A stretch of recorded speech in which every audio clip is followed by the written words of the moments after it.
Welcome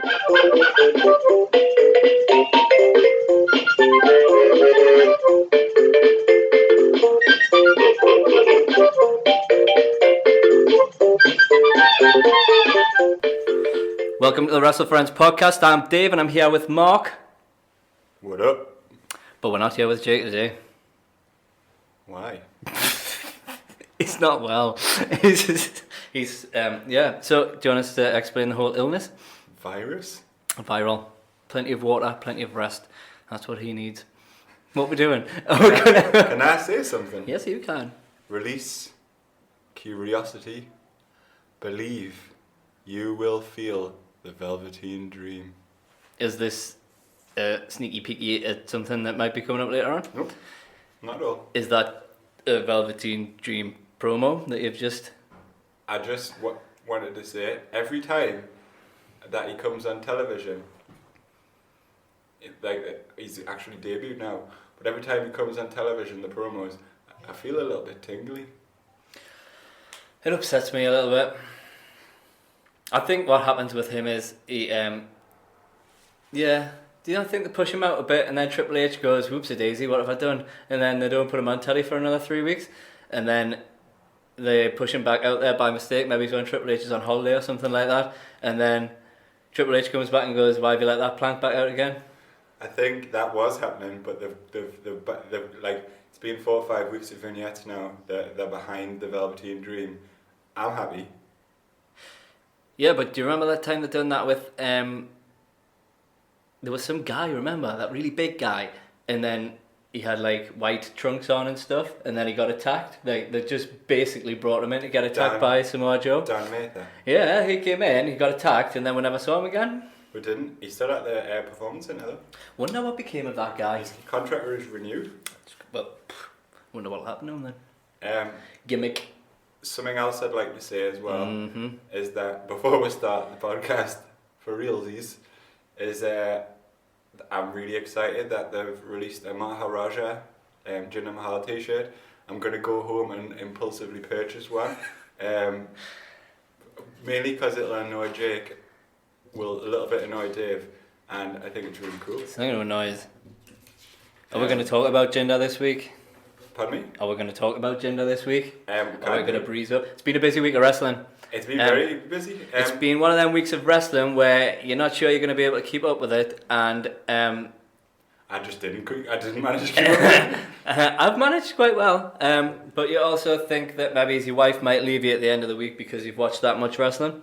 Yeah, I know that feeling. I feel like my wife's going to leave us for wrestling related reasons on a regular basis, but she's a good sport.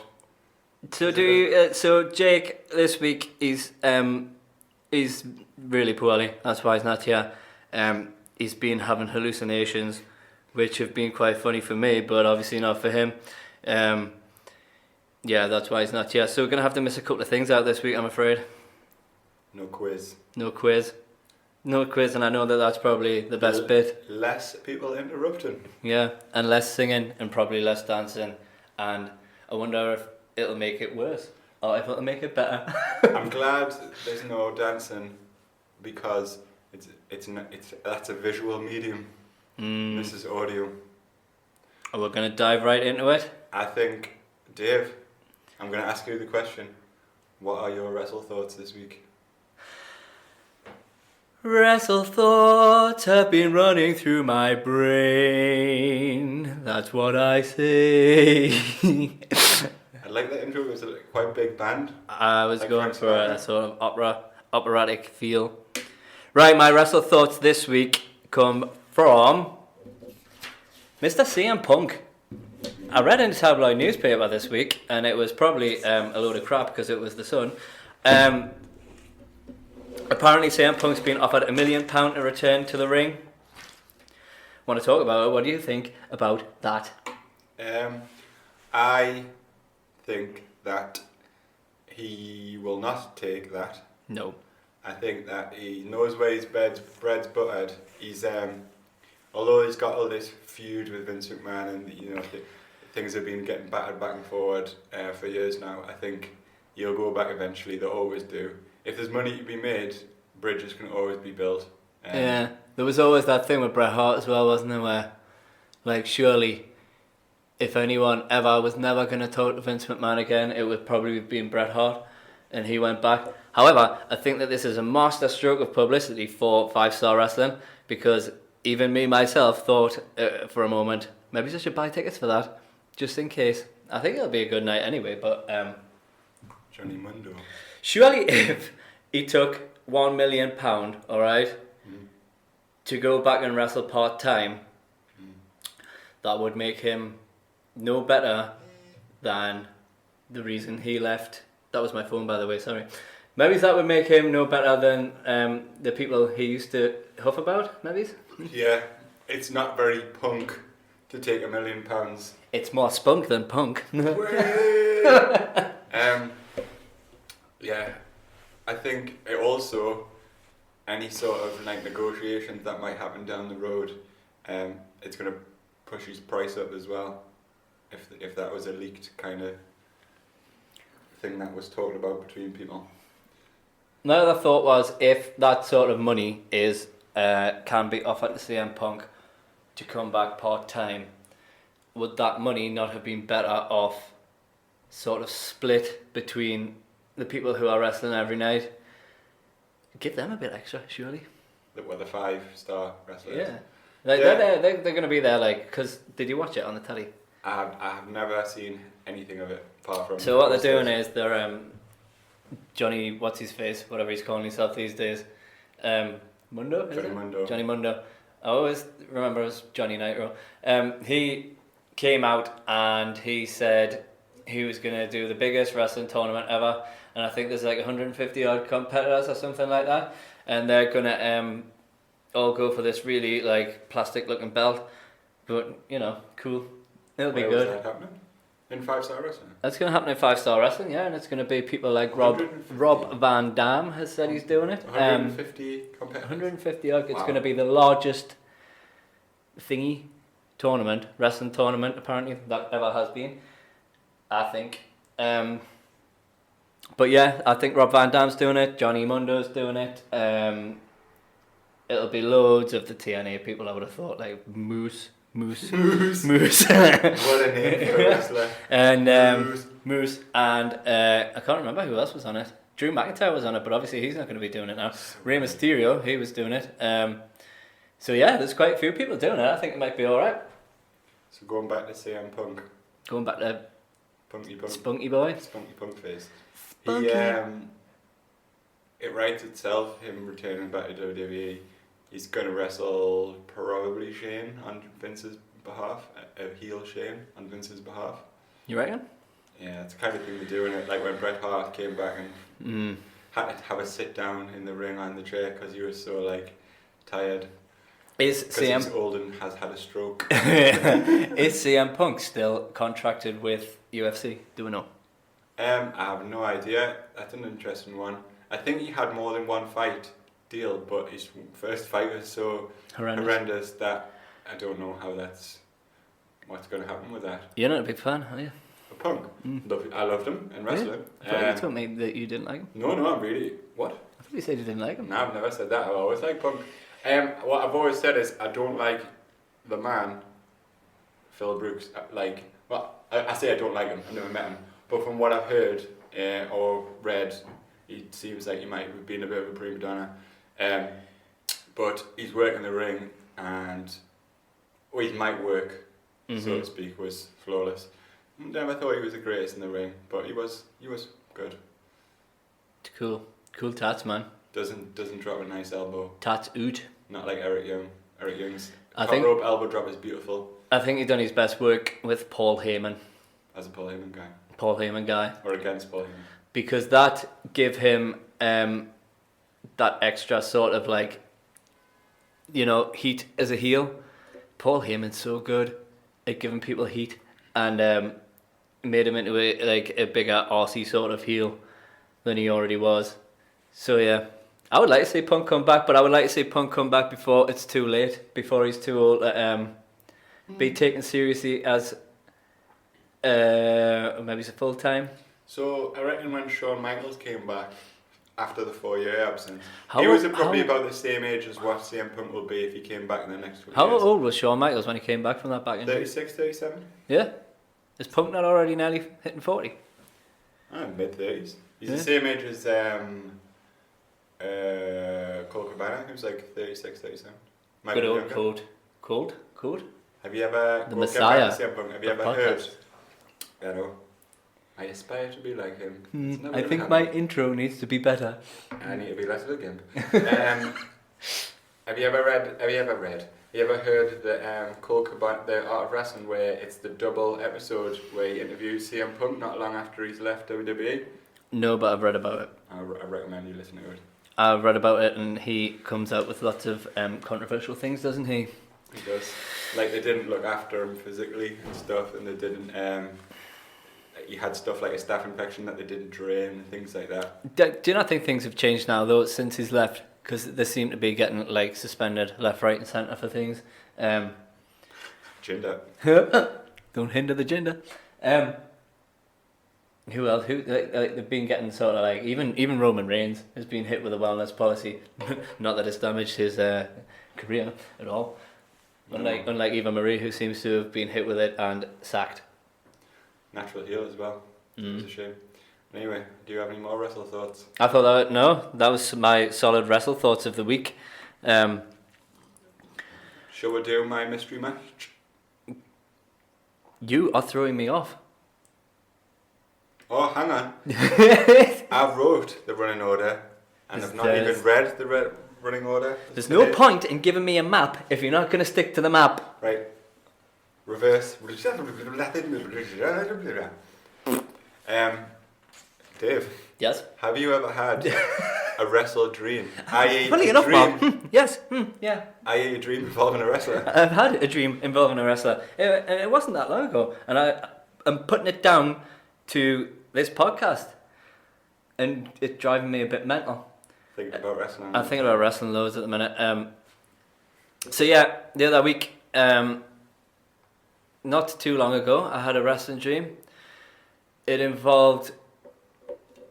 You won't picture this, right? I think this reverts back to when I was a kid. I was standing outside my house with my mate, and the local school knucklehead came to my door. Like a bully? Like a bully, yeah, so to speak. Wasn't bullying me per se, more like me mate. And he was particularly douchey towards him that day, and then went away. And I think my dad was trying to teach us a lesson that day in how to be tough, because he was in the living room and I went for help and he didn't come out, and I'm thinking he was trying to make me be some sort of tough guy. Help me, it's a bully, Dad.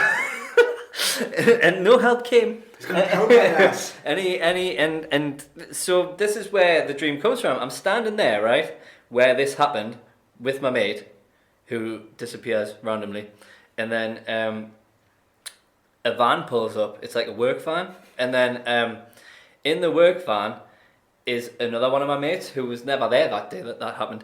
But Brock Lesnar sat next to him in the van. They get out the van with these big balls. They've got big balls. What kind of balls? They've got big balls in socks. So like they look like Lesnar and your other mate. Lesnar and dickhead mate who was with Lesnar. They've got. Is he the bully guy? He must be. I'm not really. There was no need for him to be there. I don't know why he was there. And they've got these balls in socks and they're like swinging them around. They were red socks. Big balls. Big bowling balls, I would say. Big bowling balls. Definitely solid. Yeah, and red socks. And then they start like swinging them at my window. They're missing, obviously, because nothing ever seems to hit in a dream. I don't know why. And they'd have to be proper long socks as well. Yeah, probably more like tight. Anyway, Brock, being unsuccessful in hitting the window with bowling ball socks, decides to go into the house and take a crap, right? So, and I'm thinking to myself, because I think Brock's... Did he use the lavatory or did he crap on the floor?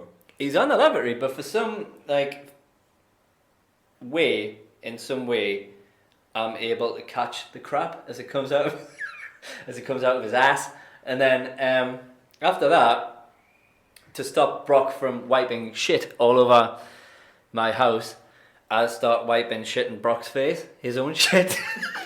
So, you know how you said you weren't sure, like, that how the shit got on your hand?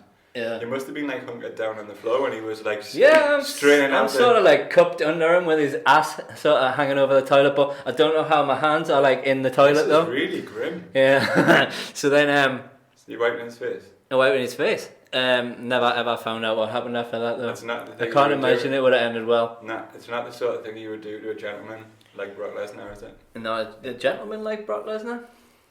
I just call everyone a gentleman if I'm potentially scared of them. Nice.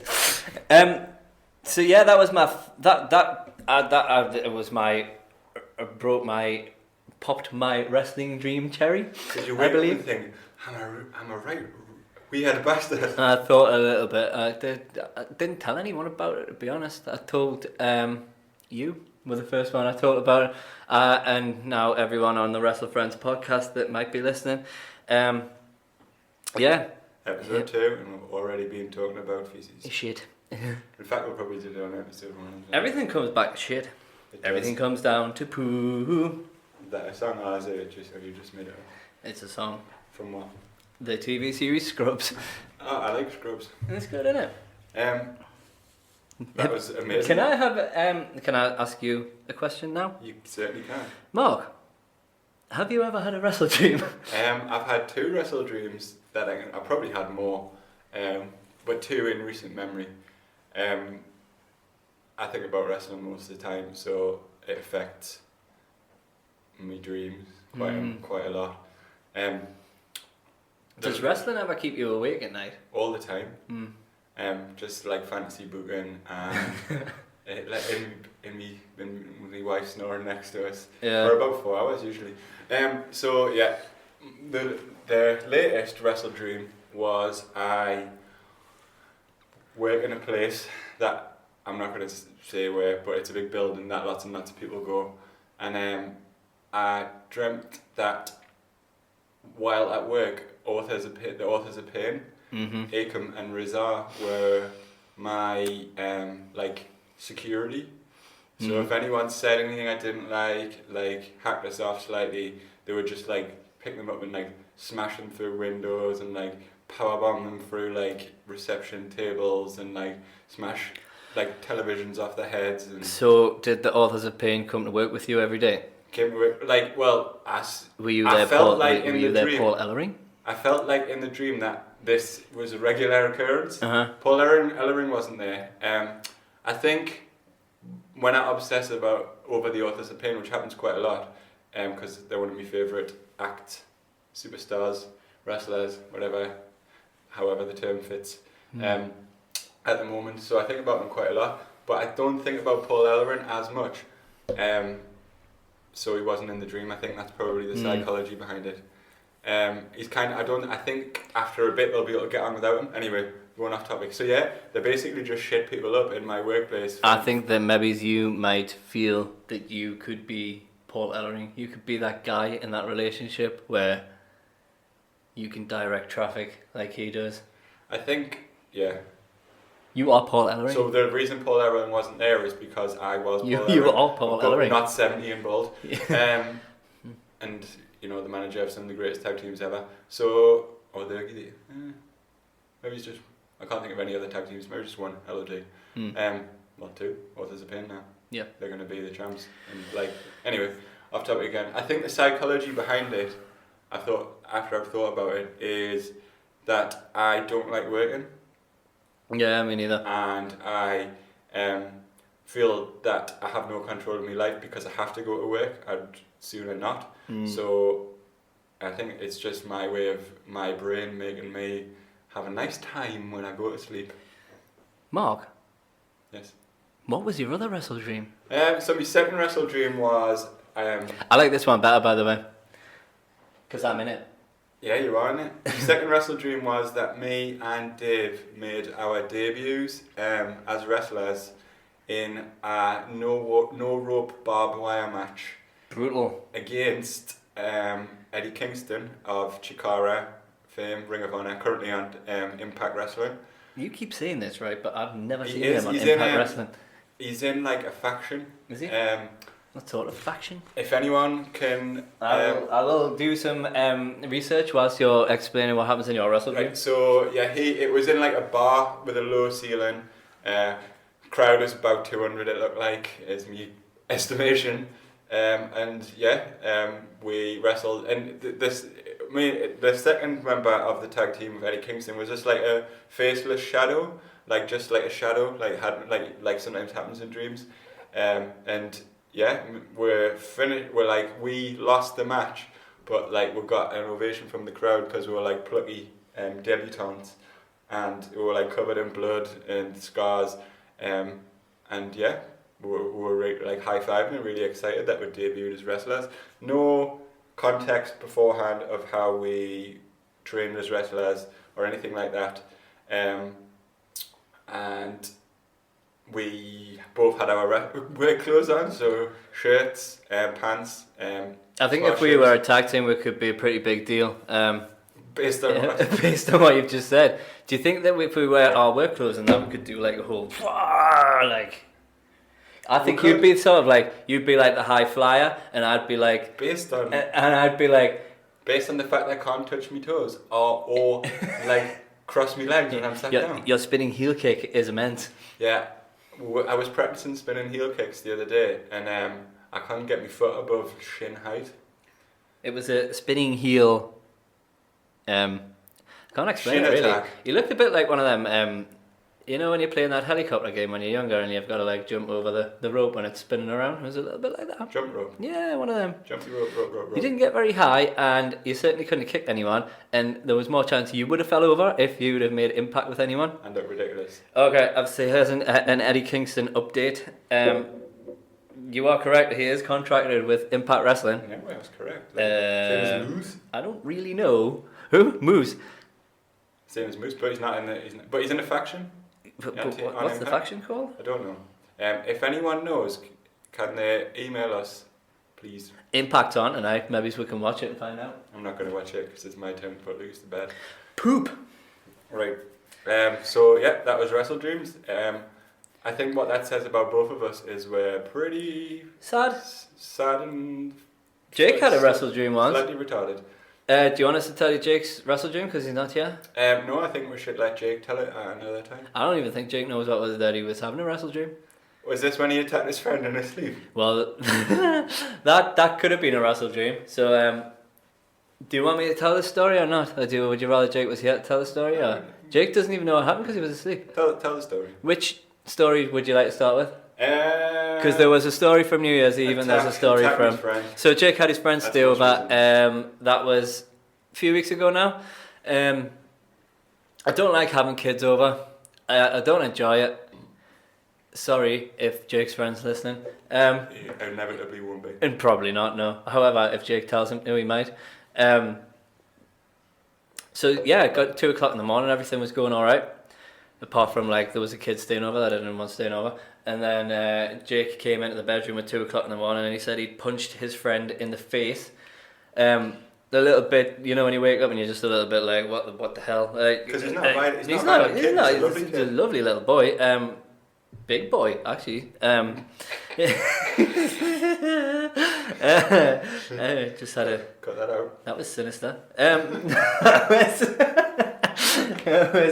Oh my god, it's my stepson, man. No, it's not cool. Anyway. What was I saying? Jake punched his friend. Did you say what was I saying? He punched his friend in the face, in the nose. His friend had left a trail of blood across the living room. Like a sleep attack rather than a sleepwalk. Yeah, and then I woke up in the morning because Jake must have sorted him out because I was too tired. They left the blood everywhere though, so the carpet had dry blood on, the sink had dry blood on. Basically, Jake knocks people out in his sleep. But then there was another time where I think it was New Year's Eve, just gone, and next door neighbours were having a life and having a party and that because they're younger than us and they're pretty cool and like that's what young people do, and they were making quite a lot of noise and Jake's room sort of backs up onto their kitchen area where obviously the party's happening. So we dragged his mattress into the living room, and me and Jake were sitting watching. It was the night World of Sport Wrestling returned to the TV. So we'd watched that, and I think we'd started watching some Impact Wrestling around about the time Broken Matt was doing his thing. So I'm lying there, and he's quite an animated sleeper, Jake. He started sort of like stirring, like and talking like, you know, like one of them, and then and then next thing he's like, and this is no word of a lie. He started saying, "I will obliterate you," and then it was a couple of minutes later, because that all ended. I think he might have got obliterated with. Does Broken Matt say he's going to obliterate people? As he ran out some obsolete, doesn't he? I think he might have got them obsolete a little bit mixed up. No, Broken Matt's the delete. And it's then, obsolete's Jeff, isn't it? Yeah, well, he was deleting in his sleep. The next thing was he was deleting. So he said delete, and it's. But honestly, that's not even a word of a lie. And if you had thought, you could have popped the recorder on your phone, and we could have spliced it. There was the other time as well. Actually, might start recording Jake while he's asleep because it's gold. And then there was the time when he walked into the living room with his blanket, sat back down on the sofa with his blanket, wrapped himself up, and I was sitting probably watching wrestling again. And I said to him, "Jake, what are you doing?" And he got back up and he just left the living room with his blanket and went back to bed. Sweet. Sleepwalker. Sleepwalker talker. Yeah, you should definitely set up some sort of recording device so we can hear these outbursts in his sleep. So that's Wrestle Dreams. So if anybody has any Wrestle Dreams, I've only went and set the email up. Yeah! and all of our social mediaing. So at the end of the show, all of our social Why don't we media, just do it now? No, we could do it several times throughout the show, and then people are going off the map. Dave, if you look at the running order, it says how to contact us in social media, but if you want to go off piste, read out now. Well, I think if people want to get in touch with our Wrestle Dreams, dreaming about wrestling in your sleep, and hopefully not punching your friend. Delete. Yeah, so the email is the WrestleFriends Podcast at yahoo.com. And you can find us on Facebook, and you can find us on Instagram, and you can find us on Twitter. That was nicely done, wasn't it? It was. What's our Twitter handle? Did I read the correct email out? You did, but what's our Twitter handle? I can't remember. Anyway, so WrestleFriends. WrestleFriends. Yes, if you go on Twitter and you type in WrestleFriends, you'll probably be able to find us. We're probably the only WrestleFriends out there. Right. I think we need to work on that. On what? On being our only WrestleFriends. Can I just go off script again and say that me on my own booked our first guest? Right, that's true. We do both know him. He's a guest though, isn't it? Yeah. Your guest sack off. Mugface, Mugfad. The Mugfad's coming on. Mugfad, he's gonna be our very first WrestleFriend. I hope he likes it. Coming to your airways very soon. Coming to your airways. WrestleFriends. Rapey. Right. So next we have my mystery match. So last week I popped a little DVD in front of you. You haven't done the theme. Sorry. Mark's mystery match. What's it gonna be? Jake and Dave have to watch it and say what they think. But Jake couldn't watch it cause it was too violent. Because it was like some sort of snuff film or something like that. That wasn't, that'd be weird. So yeah, what was the mystery match? Right, this week's mystery match. Hold on whilst I turn my page. Mystery match. Danny Havoc versus Sami Callihan at CZW. Is that right? It is. Wow, I've done my homework. Cage of Death. Cage of Death, that's the one. Cage of Death. Right, first of all, they done this bit at the start of this match, right? where they're building the cage of death, and I'm thinking to myself, because my wife's sitting next to us watching it with us, and I'm thinking she ain't gonna be happy me letting Jake watch Cage of Death, because Cage of Death looked like violent and I knew where it was going. So I'm watching it and they're putting barbed wire around it, and there's this bit above the ring with glass, and you just know that's going to come through, and then there's the glass in the corner of each ring, and they just so happen to have planted a table in the middle of the ring, as you do, of course.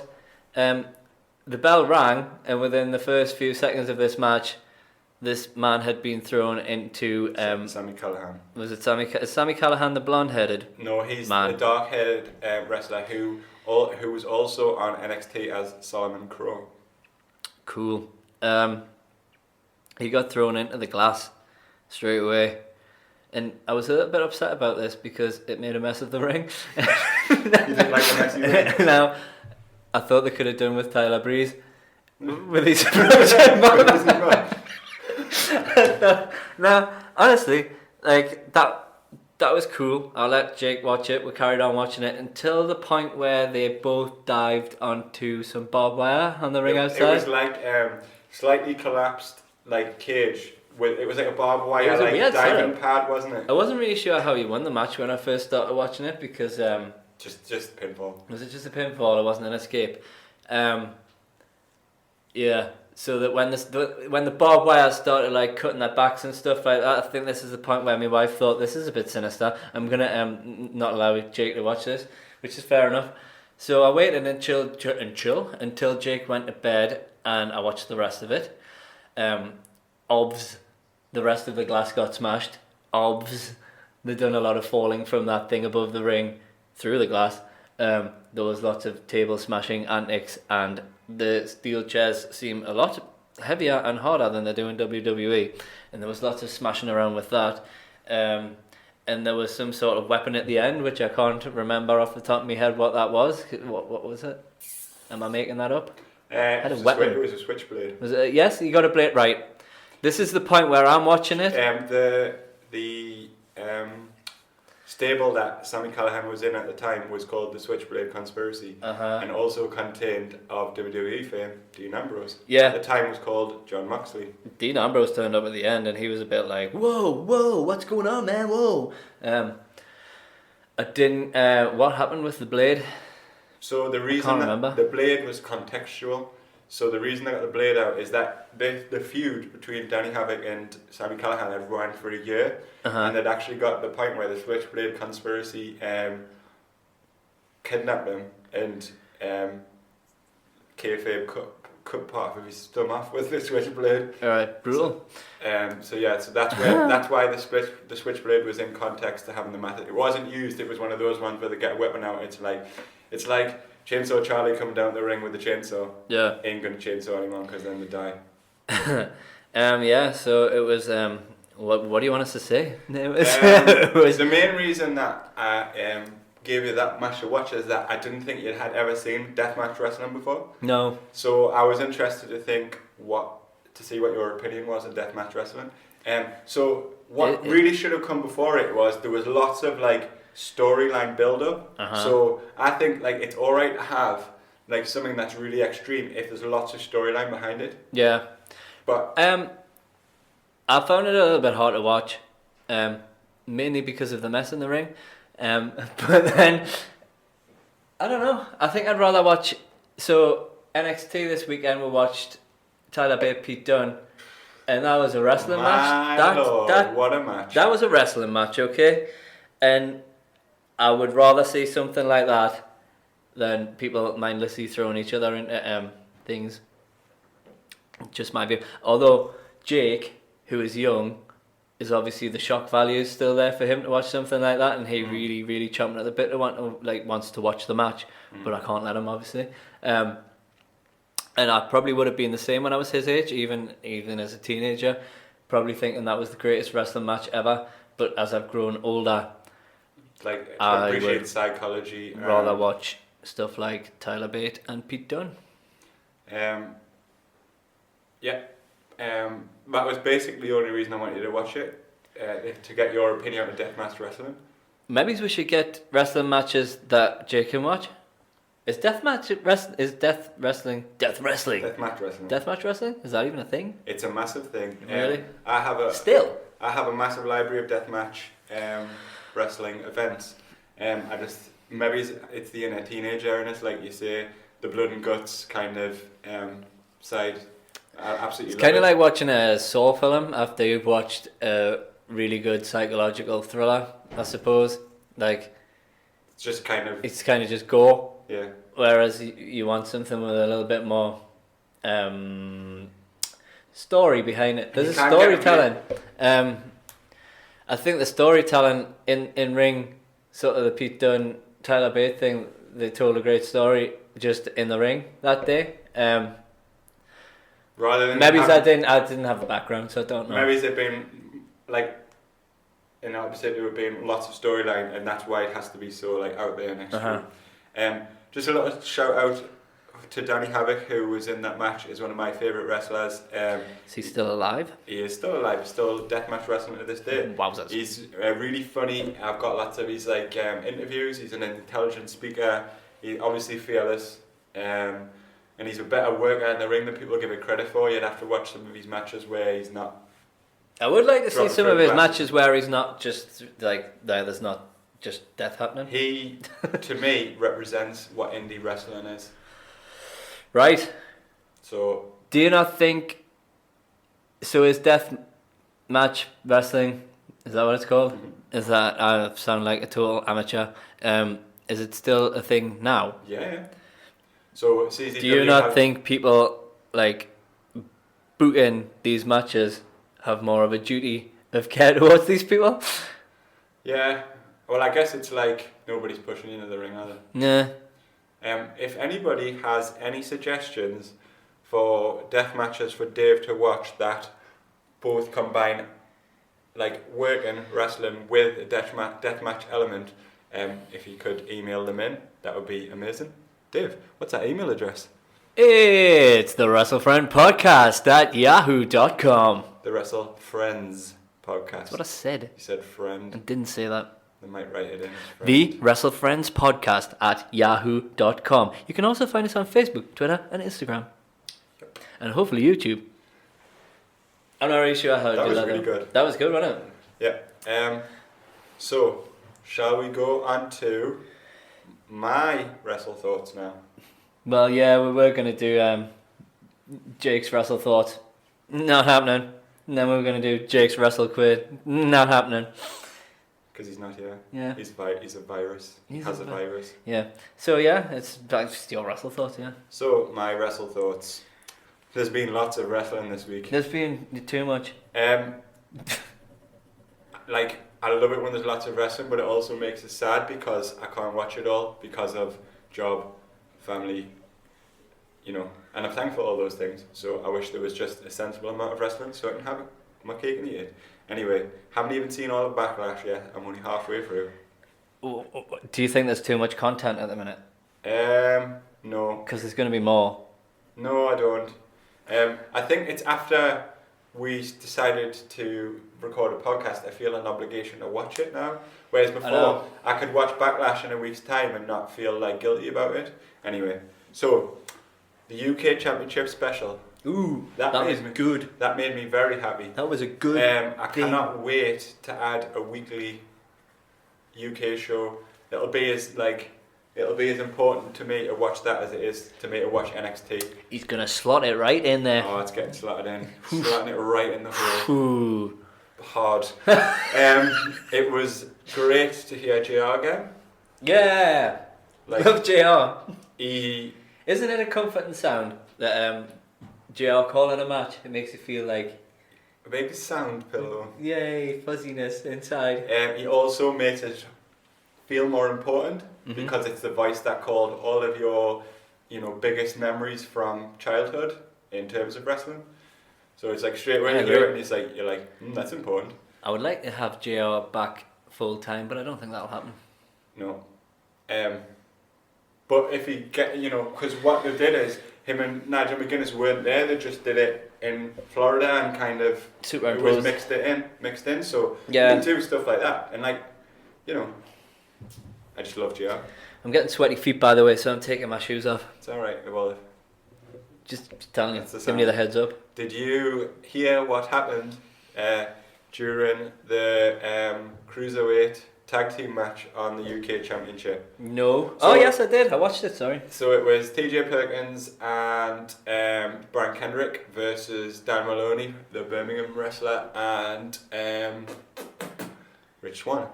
Match was fine, but the crowd were chanting TJ's a wanker at TJP, and I agree. and I did, yeah, right.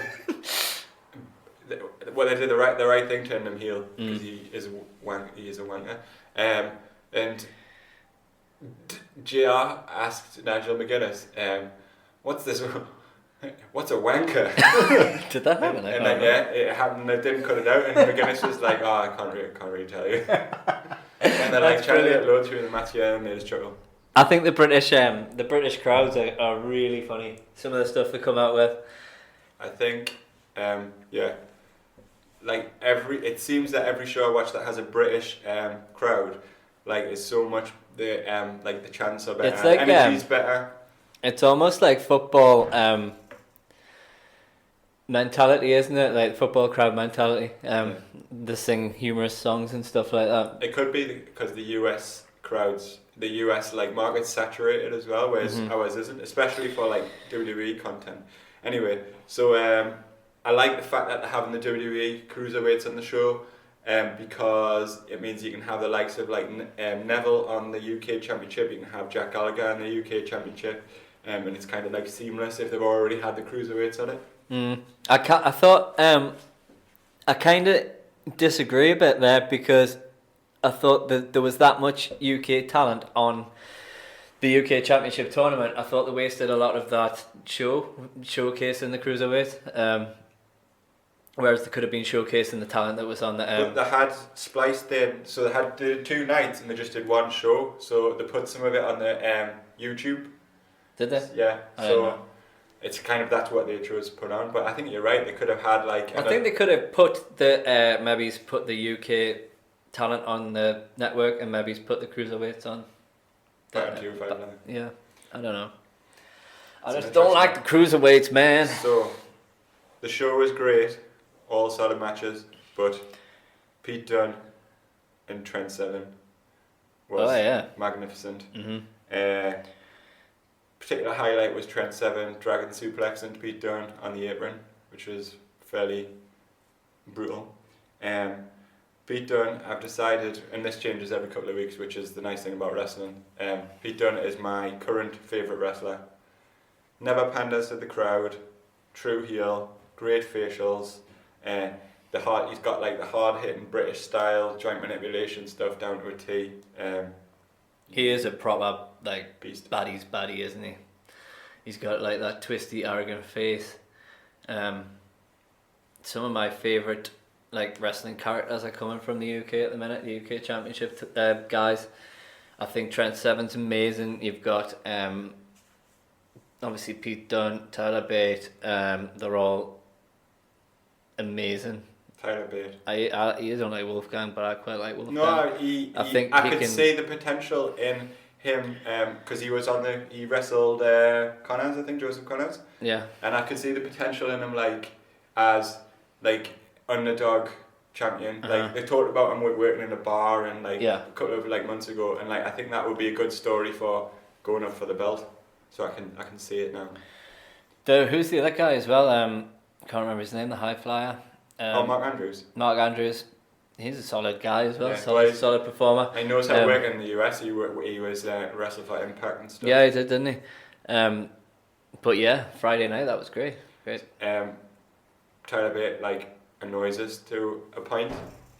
Like I love everything about him, but he annoys us with the fact that he's 20 years old, can do so much, and I'm 31 years old and cannot. Yeah, I said that to my wife when I was watching it. Not that she cared, but likeable, like farmer, long strength, freakish strength, like hard hitter, technique, likeable, waving gimmick. There was I don't think it was on the UK thing on Friday. It was on the NXT takeover. match. We spoke about this off air. I think it was this moment where they were sort of like wrapped around each other. I don't even know what was going on. It looked like they were in a knot and you couldn't tell whose arm was whose and whose leg was whose. But like, and then Tyler Bate was sort of like crab walking towards the ropes. It's just amazing. Like really good wrestling.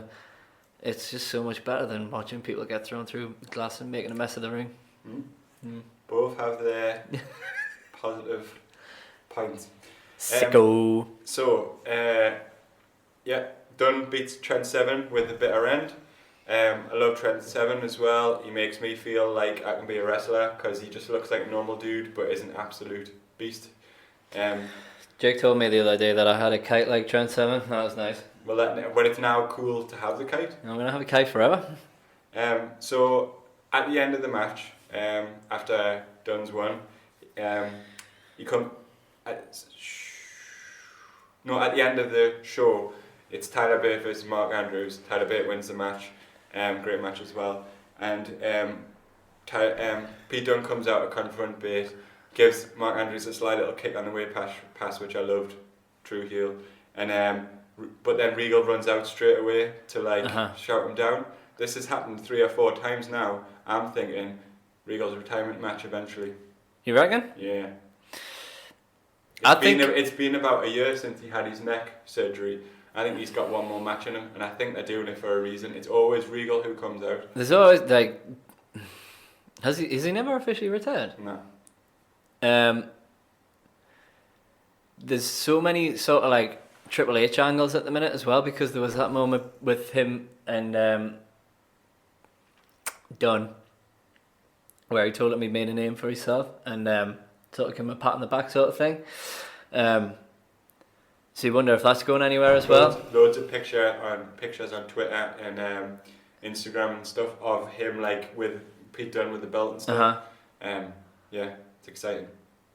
Maybe it's Triple H's little fat boy squad. Maybe he's a member of that. Well, definitely a Triple H heel faction. He would be the not fat one. Make heel factions cool again. So that takes me on to TakeOver Chicago, which you've already briefly mentioned. Pete Dunne, Tyler Bate for the WWE UK Championship. Match of the year.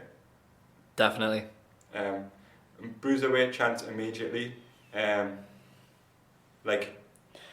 crowd loves Dunne, even though he's an uber heel. Maybe that's how you do it nowadays. That's like the crowd were on their feet for the bulk of that match, and it was really loud. Do you think they don't do it? If you watched that match and there was nobody in the arena, it would have quite the same impact as it did with the people like on the feet all the time? No, because it's the crowd that like. If there's no crowd getting behind it, then it's just an integral part of the wrestling experience. It's like when it's like if you go to a football match or something like that. If you go to say you went to see Real Madrid versus Barcelona, then the crowd would boot on it. Just like if so. Yeah, I think the crowd and I was surprised at how off it the American crowd was going for them because they knew them and they were like on their feet for them. Not like when you're watching the cruiserweights and everyone goes for a pint. So I suppose it's like we watch all of the content on the network. Like they'll get the UK Championship in America and they'll get NXT, which they've both been on. So they're probably pretty over already. Yeah, but just because they're on it doesn't mean anyone's watching it. It's the same as it's like the cruiserweights. You don't really feel like anyone's watching them at the minute, but like. People are actually watching this, like they are impressed by it.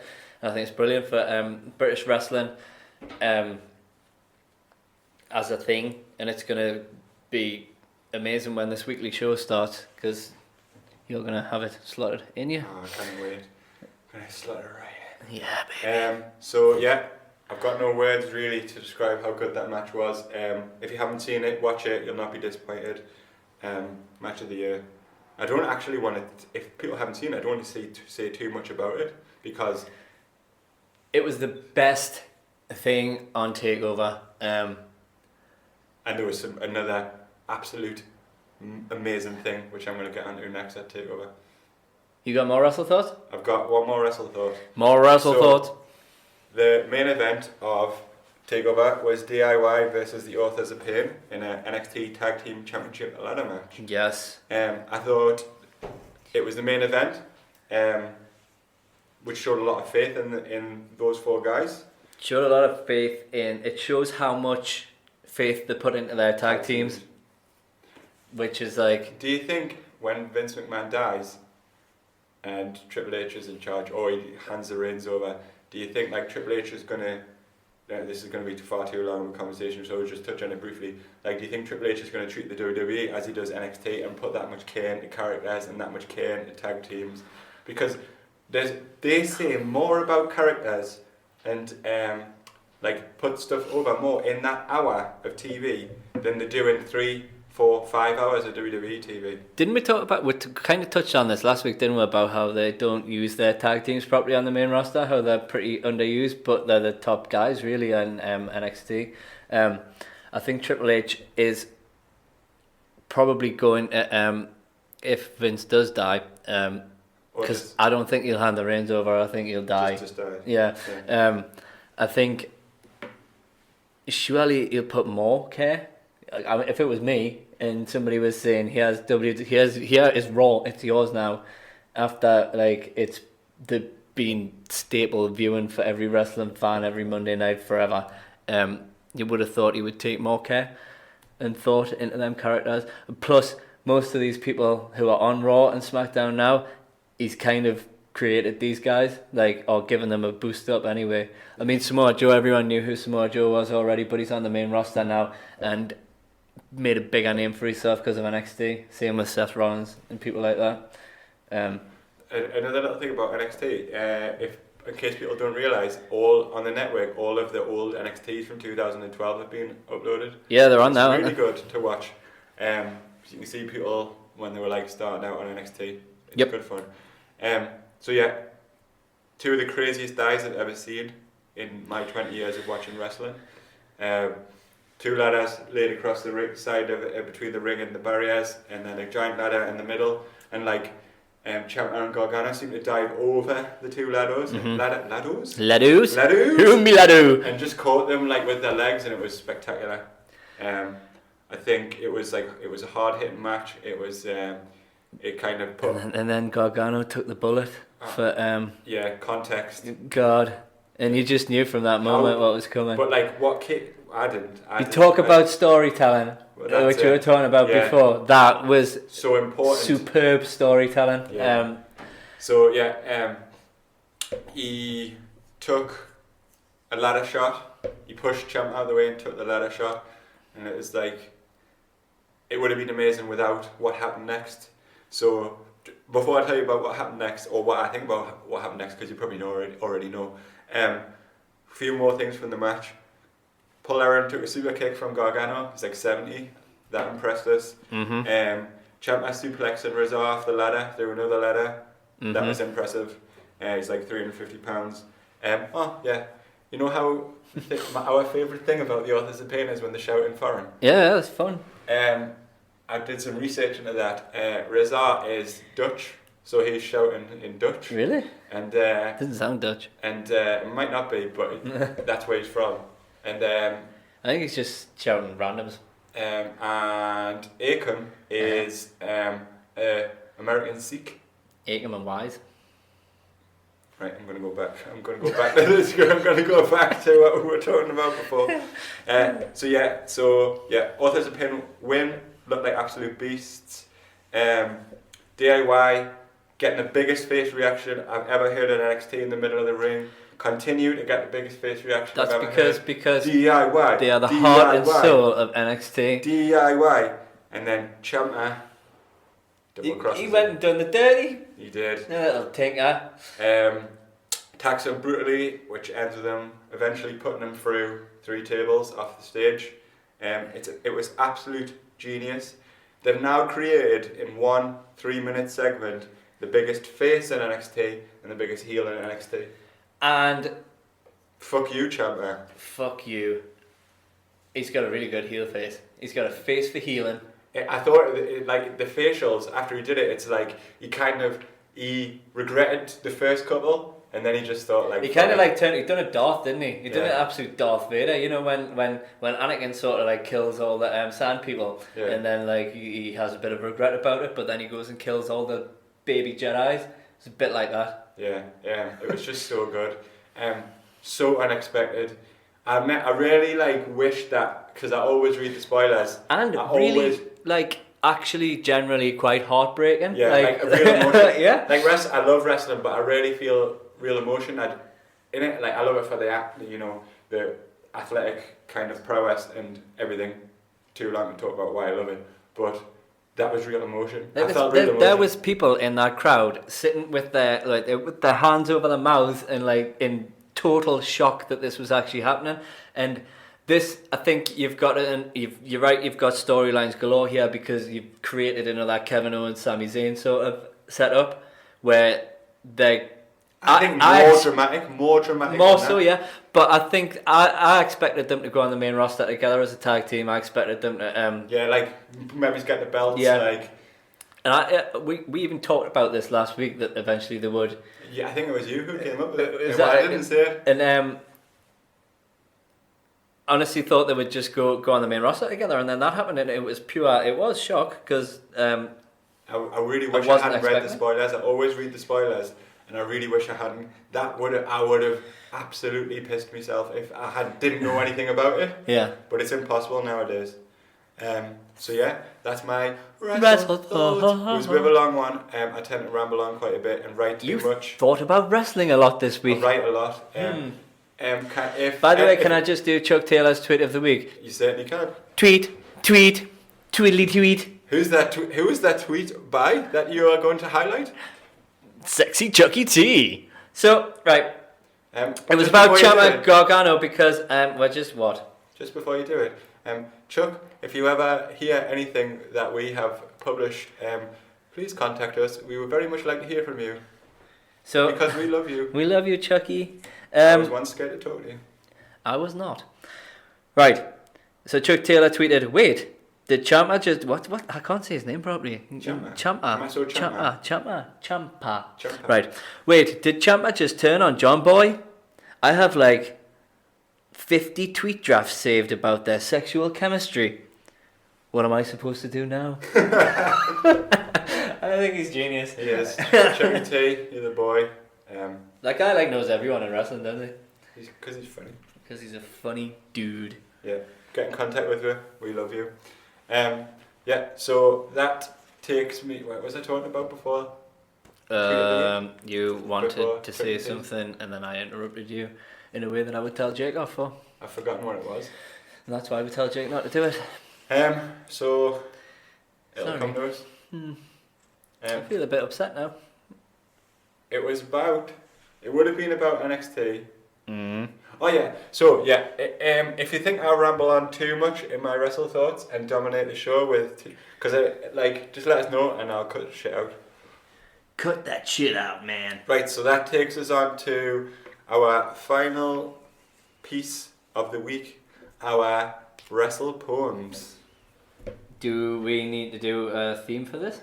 I think we do. Do you want to lead off and I'll kind of join in when I think it's appropriate?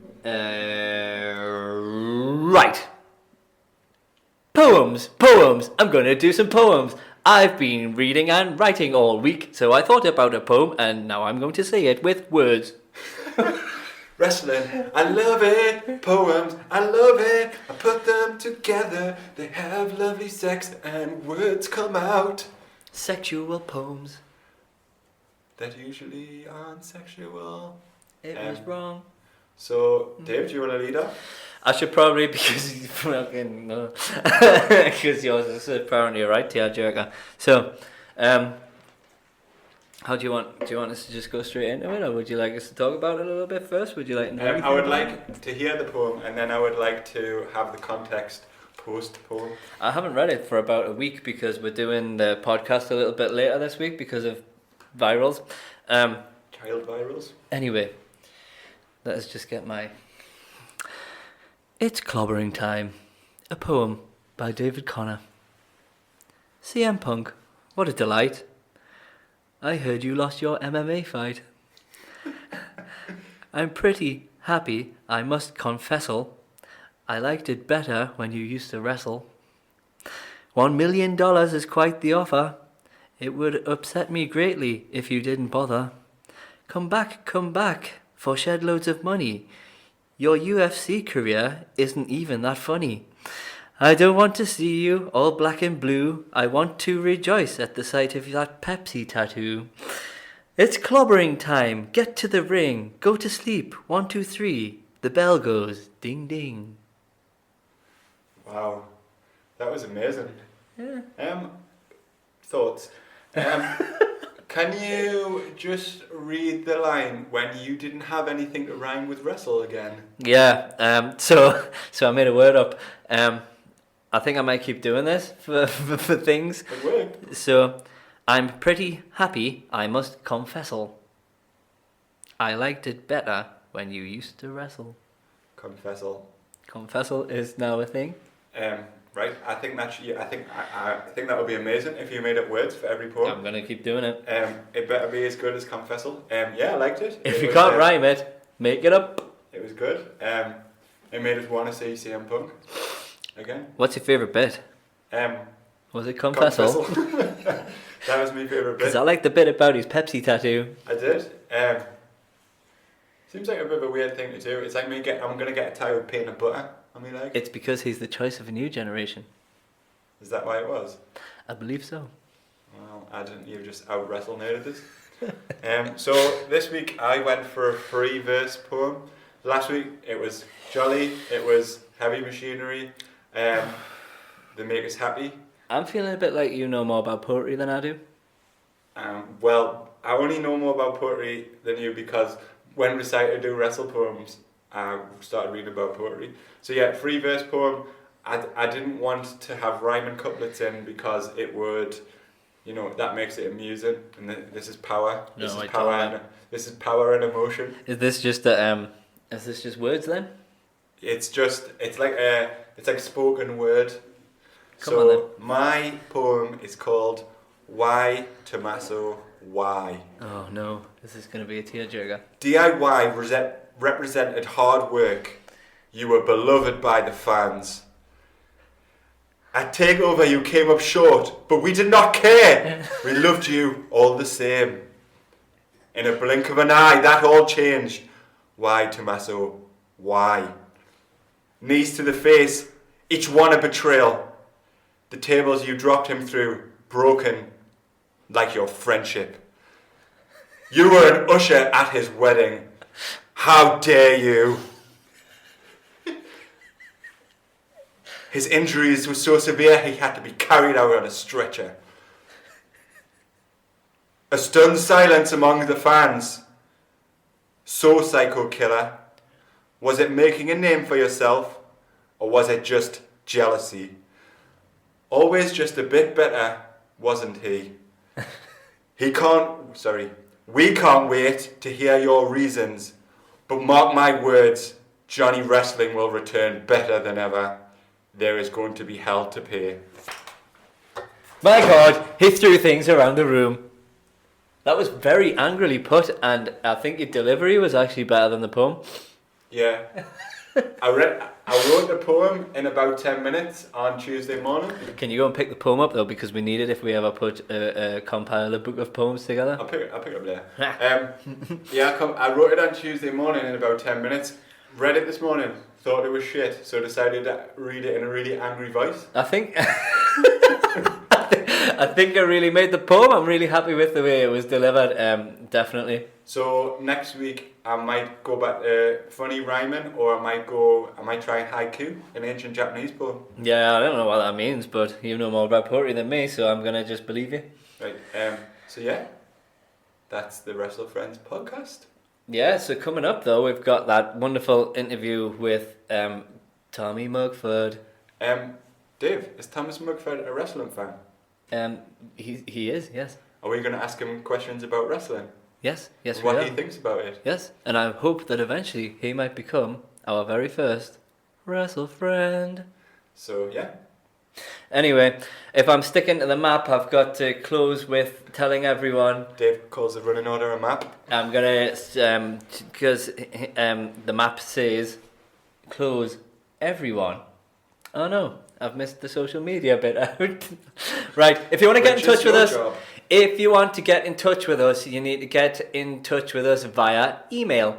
And to do that, you have to contact I forgot what it is, that's why I'm stalling a bit. It's the WrestleFriends Podcast at yahoo.com. You can also find us on Facebook, Instagram, and Twitter. But you can't find the WrestleFriends on Twitter, it's just WrestleFriends. I think it's at friends_wrestling. Is that what it is? Yeah. Yeah, cool. Glad you knew that. So yeah. Thanks very much, anyone that listened. It means a lot to us. We're just starting out on this venture. To echo what I said in the first episode, we want this podcast to be about community, so we want people to get in contact with about anything to do with wrestling. It would be nice if we made lots of WrestleFriends and we could all get together and watch wrestling. That would be cool. That would be the dream, man. Start off by emailing us, maybe. Yeah, email. What I would like your wrestle poems. Email us your wrestle poems. Email us your wrestling mascots, pictures, thoughts, and you never know. We might read them out. We might ask you to come on. Yes, because we have no WrestleFriends currently. Anyway, that's it for this week. So stay tuned because it can only get better. Thank you, WrestleFriends. Bye.